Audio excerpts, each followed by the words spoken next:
Ako si Michelle. Isang gabi sa bayan ng Liliw, Laguna, tahimik ang paligid. Si Joel, ang asawa ko, ay nasa out-of-town assignment na 2 linggo na, kaya mag-isa lang ako sa bahay namin. Nakahiga ako sa kama, nakatitig sa kisame, pakiramdam ko'y parang ako lang ang tao sa buong mundo. Biglang may marahang pag-ungkat ng pinto ng kwarto. Bumangon ako at tumingin sa doorway. Nandoon si Marco, ang 18 anyos kong anak, nakahawak siya sa pintuan na parang natatakot mahulog. Mama, ang mahina niyang sabi. Alam ko agad, may kakaiba. Ano ng problema, anak, tanong ko, nilalabanan ang kaba sa dibdib. Hindi siya sumagot, nanatili lang sa doorway. Pagkatapos ay pumasok siya sa kwarto. Hindi ako makatulog, sambit niya ng halos huminga lang. Pinahawakan ko ang kama sa tabi ko. Halika, dito ka. Umupo siya sa gilid ng kama, nakayuko, inaayos ang kanyang mahabang shorts na medyo kulubot sa tuhod. Nakasuot siya ng simpleng white shirt na bahagyang lumalambot na ang kulay dahil sa luma na. Ang mga mata niya ay parang naglilihim ng bagabag. Marco, alam mo na, pwede mong sabihin sa akin ang lahat, sabi ko, pilit pinipigil ang pagyanig ng boses ko. Huminga siya ng malalim, nanginginig. Medyo nahihirapan akong ipaliwanag. Pakiramdam ko, iba na ako. Hindi ko alam kung anong gagawin ko. Ano nang ibig mong sabihin na iba? Tanong ko, habang pilit hinahanap ang mga salita. Tumingin siya sa akin, at ang titig niya, parang may tinatago na lihim na hindi ko maintindihan. Ito ay tungkol sa isang tao at hindi siya yung inaasahan mong lalaking gusto ko. Napangiti ako sa sarili, siguro naman, may crush lang siya sa isang babae sa school, natatakot lang aminin. Ngunit mariin niyang sinabing hindi. Siya ay ikaw. Napahinto ako. Para bang huminto ang mundo sandali. Marco, ano ang sinabi mo? Bulong ko, nararamdaman ang dugo sa mukha ko na biglang lumamig. Tumayo siya at naglakad-lakad sa kwarto, parang nahuhuli sa sarili niyang emosyon. Alam kong mali ito. Sinubukan kong labanan, pilit na iniiwasan. Pero hindi ko kaya. Nararamdaman ko ito araw-araw, bawat minuto. Bumukas ang bibig ko para magsabi ng makatwirang bagay, pero pinutol niya ako. Huwag mong sabihin na hindi totoo ito. Hindi ko pa naramdaman ito sa sinuman. Hindi ito simpleng pagkagusto, mama. Malalim ito. Marco, hindi yan pag-ibig, pilit kong ipinaliwanag. Pag-ibig nga, halos sigaw niya.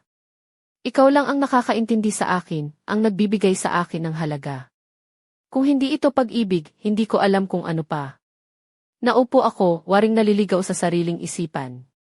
Siya ay patuloy na naglalabas ng mga salitang matagal na niyang tinatago. Sa puso ko, may kumilos na kakaiba, isang damdaming pilit kong pinipigilan. Nalilito ka lang, sabi ko, sobra ang emosyon mo ngayon. Hindi ako nalilito. Hindi pa ako kailanman naging ganito kasigurado. Tumingin siya sa akin, may luhang naglalaro sa mga mata. Hinila ako ng damdamin palapit sa kanya. Pero bilang isang ina, kailangan kong itigil ito. Lalampasan mo rin ito, mahina kong sabi. Paano kung hindi, tanong niya. Ano kung ito talaga ang nararamdaman mo? Nanahimik ako. Ayokong mawala ka, bulong niya. Hindi kita mawawala, sagot ko, mahigpit niyang hawakan ang kamay ko. Matulog ka na dito ngayong gabi. Baka makatulong. Tumango siya.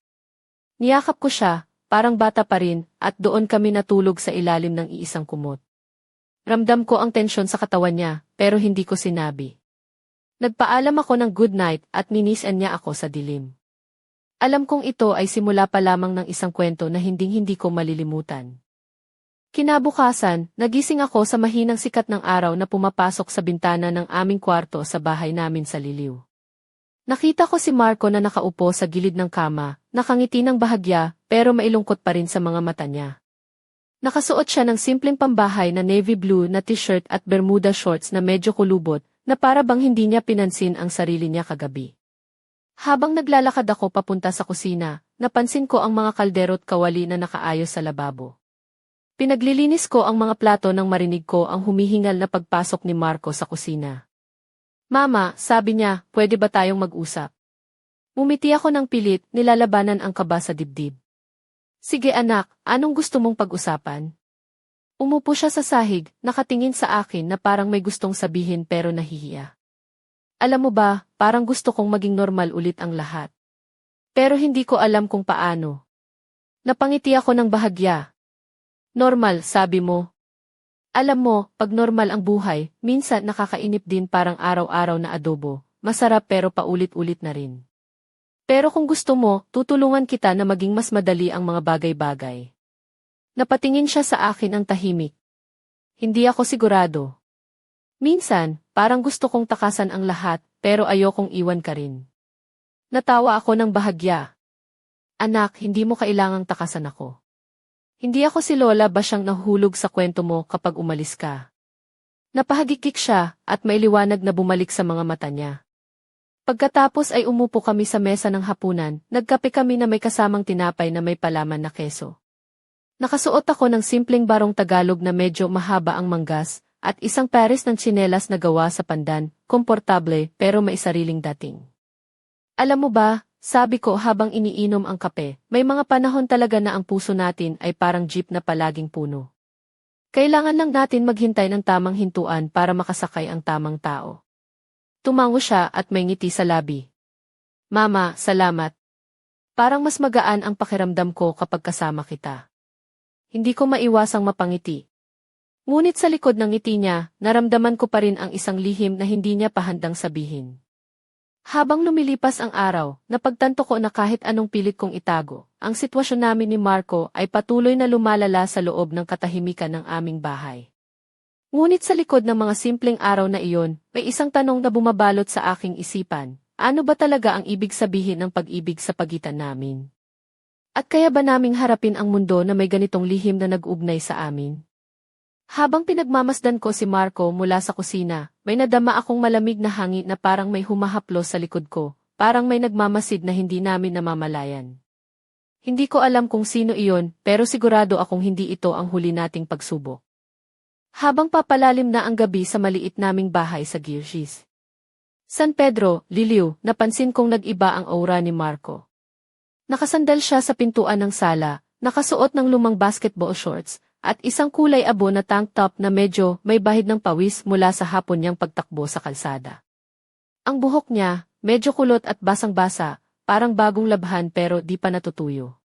Ang mga mata niya itila may dalang bigat, lumalaban sa mga lihim na ginugulo ang isip niya. Pumwesto ako sa sofa, suot ang paborito kong sleeveless blouse na kulay pastel pink na medyo humahawak sa balikat ko, at palda na abot tuhod. Sa paa ko ay tsinelas na gawa sa goma na medyo maluwag, perpekto para sa malamig na gabi. May simpleng kwintas na ginto ang nakasabit sa leg ko, isang alaala mula sa nanay ko. Marco, tawag ko na may halong pag-aalala, anong nangyayari? Bakit parang may tinatago ka ulit? Tumingin siya sa akin, ang mga mata niya ay naglalaban sa pagitan ng takot at pag-asa. Mama, hindi ko na kaya. Parang may isang bahagi sa akin na nagsasabing lumaban, pero yung isa naman ay ayaw tanggapin. Napailing ako at bumalik ang mga alaala ng nakaraang gabi.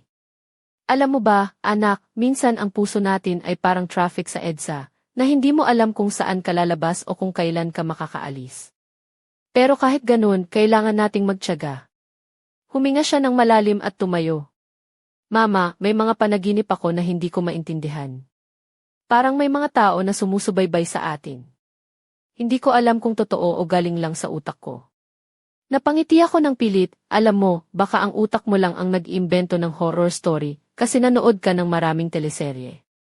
Ngunit sa likod ng biro, naramdaman ko ang lalim ng kanyang takot. Lumapit siya at niyakap ako ng mahigpit. Mama, kailangan ko ng lakas mo. Hindi ko kaya mag-isa. Hinawakan ko ang kanyang kamay, ramdam ko ang init na nagmumula sa kanya kahit malamig ang gabi.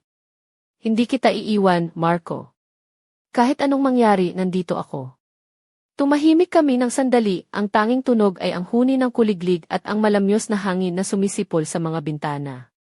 Biglang pumasok sa isip ko ang tanong na matagal ko nang tinatago. Ano ba talaga ang naghihintay sa amin sa madilim na gabi ng aming buhay? At saan ba magtatapos ang lihim na ito? Sa likod ng aming mga ngiti, may isang anino na unti-unting lumalapit, isang misteryo na handang sirain ang lahat ng aming alam. At sa gabing iyon, habang niyayakap ko si Marco, alam kong hindi pa ito ang huli naming paglalakbay sa dilim. Hindi ko malilimutan ang araw na iyon sa bayan ng Liliw. Nakapadyak si Marco papunta sa aming bahay mula sa palengke, suot ang puting polo na bahagyang nakatiklop ang manggas at maong shorts na medyo faded na sa kulay. Ang mga tsinelas niya ay luma na, may butas sa gilid, pero ayaw niyang palitan kasi sabi niya, "Mama, ito ang paborito kong tsinelas, parang ako to, may mga gasgas pero matibay pa rin." Ako naman ay nakasuot ng maluwag na blusa na may floral print at palda na gawa sa habi ng abaka na niyayakap ang aking balakang. Sa leeg ko ay nakasabit ang kwintas na may maliit na pendulum, isang regalo ni Lola Ising noong mga araw na bata pa ako. Habang nagluluto ako ng sinigang na baboy, naramdaman ko ang biglaang pagpasok ni Marco sa kusina. Napalingon ako at nakita ang kanyang mga mata na puno ng kaba at pag-aalinlangan. "Mama, pwede ba tayong mag-usap?" tanong niya habang hawak-hawak ang kanyang sinelas. Tumigil ako sa pagluluto at umupo sa maliit na kahoy na bangko sa tabi ng mesa. "Sige, anak, ano yan?" Napailing siya at ngumiti ng bahagya. "Alam mo, parang gusto kong magbago. Pero natatakot ako sa mga posibleng mangyari." Napahinga ako ng malalim. "Marco, alam mo ba kung anong sikreto ng buhay dito sa amin sa probinsya? Kahit na simple lang ang mga araw natin, ang mahalaga ay ang tapang na harapin ang mga pagsubok. Parang jeepney driver na kahit nasiksikan, tuloy pa rin sa bayahe." Napatawa siya, "Mama, kung jeepney driver ako, sigurado akong may pasaherong palaging late." Nagtawanan kami ng sabay at para isang sandali, nakalimutan namin ang bigat ng aming mga puso.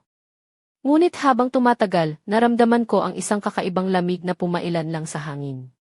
Parang may mga matang sumusubaybay sa amin mula sa dilim ng mga puno sa labas ng bahay. "Marco," sabi ko ng seryoso, "may mga bagay na hindi natin nakikita pero nararamdaman. Hindi lang ito tungkol sa atin, kundi sa kung ano ang naghihintay sa atin sa hinaharap." Tumingin siya sa akin ng malalim. "Ano yan, Mama?" Hindi ko masagot agad. Sa halip, niyakap ko siya ng mahigpit at bulong, "Maghanda ka, anak. Maraming bagay ang magbabago." At sa gabing iyon, habang tinatapik ko ang likod niya, naramdaman ko ang isang malamig na hangin na pumapasok sa bintana, na para bang nagdadala ng mga lihim na hindi pa namin alam. Ngunit hindi namin alam, iyon ang simula ng isang masalimuot na kwento na magpapabago sa lahat ng aming inakala tungkol sa pamilya, pag-ibig at pagkakakilanlan. Isang umaga, sumilip ako sa bintana ng sala at nakita si Marco na naglalakad sa tabi ng ilog sa bayan namin sa Liliw. Nakaputing t-shirt siya na may maliit na butas sa balikat, at maong shorts na medyo nadumihan mula sa damuhan. Ang paa niya ay nakasuot ng tsinelas na tila ba laging kasama sa kanyang mga paglalakbay. Habang pinagmamasdan ko siya, naalala ko ang mga pagkakataong maliit pa siya, naglalaro kami sa ilalim ng araw, nagtatakbuhan sa palayan at nagtatawanan sa harap ng aming bahay. Ngayon, tila may mabigat na anino na bumabalot sa kanyang mga mata. Pumasok siya sa bahay at agad kong nakaramdam ng kakaiba sa kanyang kilos. Lumapit siya sa akin, suot ang kanyang simpleng kwintas na gawa sa kahoy, na palaging suot niya mula pa noong bata. "Ma, gusto kong sabihin sa'yo," sabi niya habang hawak ang kamay ko, "na kahit anong mangyari, hindi kita iiwan." Napangiti ako, habang iniisip ko kung paano niya nalalabanan ang unos sa loob niya. "Marco, anak, mahal kita. At nandito ako para sa'yo, kahit ano pa ang dumating." Naglakad siya papunta sa bintana, tumingin sa malawak na tanawin ng bundok at mga palayan. "Alam mo, Ma, minsan gusto kong tumakas sa lahat ng ito. Pero ayokong mawala ka rin." Napahinga ako ng malalim, tinapik ang kanyang balikat. "Anak, ang buhay ay parang habi ng banig, kahit na magulo minsan, kapag pinagsama-sama, nagiging maganda." Nang gabing iyon, habang nakahiga kami sa sala, suot ko ang aking paboritong white cotton dress na bahagyang nakabukas ang balikat, at si Marco naman ay nasa tabi ko, naka-gray na sweatshirt at jogger pants. Pinanood namin ang mga bituin sa labas ng bintana, at sa bawat kisap ng ilaw mula sa langit, naramdaman ko ang lalim ng aming koneksyon bilang mag-ina. Ngunit sa kabila ng katahimikan, may isang lihim na patuloy na naglalagi sa pagitan namin, isang lihim na maaaring magdulot ng bagyong hindi namin inaasahan. At sa gabing iyon, habang humihilik ang hangin sa labas, naramdaman ko ang isang malamig na kamay na tila humawak sa aking puso, na nagbabanta ng bagong kabanata sa aming buhay. Isang hapon sa bayan ng Liliw, habang naglalakad ako sa maaliwalas na plaza, nakasuot ako ng kulay dilaw na blouse na bahagyang nakabukas ang manggas at maong na palda na abot ni. Kumpleto sa simpleng kwintas na gawa sa perlas na minana ko pa kay Lola. Sa paa ko ay suot ang paborito kong tsinelas na gawa sa ratan na tila may sariling kwento ng bawat yapak. Biglang tumawag si Marco sa cellphone ko. Ma, nandito ako sa kanto ng simbahan, pwede ba kitang makausap sandali? Agad akong pumunta sa lugar at nakita ko siya na nakatayo sa lilim ng isang punong mangga. Nakaitim siyang polo at maong, ang buhok niya ay medyo nakaayos at ang mga mata ay puno ng seryosong emosyon. Ma, wika niya, kailangan nating pag-usapan ang tungkol sa nangyari kagabi. Napabuntong hininga ako. Alam ko, anak. Pero hindi natin pwedeng baliwalain ang nararamdaman natin. Tumango siya, sabay hawak sa kamay ko. Ngunit paano kung may mga mata na sumusubaybay sa atin? Parang may mga kwento sa baryo na nagsasabing may mga espiritu na nagmamasid sa mga lihim ng pamilya. Napangiti ako ng bahagya, naku, Marco, baka naghihirap lang ang imahinasyon mo. Pero kung ganyan, baka kailangan natin magdala ng pamaypay, para di tayo matakot. Nagkatawanan kami, pero ramdam ko ang bigat ng sitwasyon. Anak, kahit may mga pagsubok, tandaan mo, ang pamilya ang pinakamahalaga. Ngunit habang naglalakad kami pa uwi, napansin ko ang mga anino sa mga sulok ng daan, tila sumusunod sa bawat hakbang namin. Pagdating sa bahay, niyakap ko si Marco ng mahigpit. Hindi kita iiwan kahit ano paman ang dumating. Ngunit sa kabila ng aking mga salita, naramdaman kong may mga lihim pa rin na kailangang tuklasin, mga tanong na naghihintay ng sagot sa dilim ng aming mga puso. At sa gabi, habang nakahiga kami sa kama, naramdaman namin pareho ang malamig na hangin na pumailan lang sa bintana, parang may tinig na bumubulong, handang sirain ang lahat ng aming pinanghahawakan. Isang gabi sa bahay namin sa Liliw, naglalakad ako sa hagdan habang suot ang aking mahabang itim na saya at malambot na blouse na bahagyang bumabaluktot sa aking balikat. Sa paa ko ay simpleng sinelas na gawa sa goma, na may bahid ng alikabok mula sa araw-araw na gawain. Ang kwintas kong ginto ay kumikislap sa liwanag ng lampara habang lumalakad ako. Biglang narinig ko ang dahan-dahang pagyakap ng pinto ng aming kwarto. Bumalik ako sa sala at nakita ko si Marco na nakatayo sa doorway, nakasuot ng puting t-shirt na medyo basang pawis at bermuda shorts na medyo kulubot. Ang mga mata niya ay tila may dalang lihim na pilit niyang tinatago. Mama, pwede ba tayong mag-usap? Mahina niyang sabi. Lumapit ako, dahan-dahang niyakap siya, at sinabing, anak, anong nangyayari? Bakit parang may bigat sa puso mo? Huminga siya ng malalim at nagpatuloy, hindi ko na kaya ang mga nararamdaman ko. Parang gusto kong tumakas, pero ayokong iwan ka. Napahawak ako sa kanyang mga kamay, ramdam ko ang panginginig niya. Marco, hindi mo kailangang mag-isa. Kasama mo ako sa bawat hakbang. Habang magkahawak ang aming mga palad, biglang may kumalampag sa bintana. Napalingon kami at nakita ang anino ng isang tao na nagmamasid mula sa labas na parang sumusubaybay sa amin. Napailing ako at niyakap si Marco ng mas mahigpit. Anak, may mga bagay na hindi natin nakikita pero nararamdaman. Kailangan nating mag-ingat.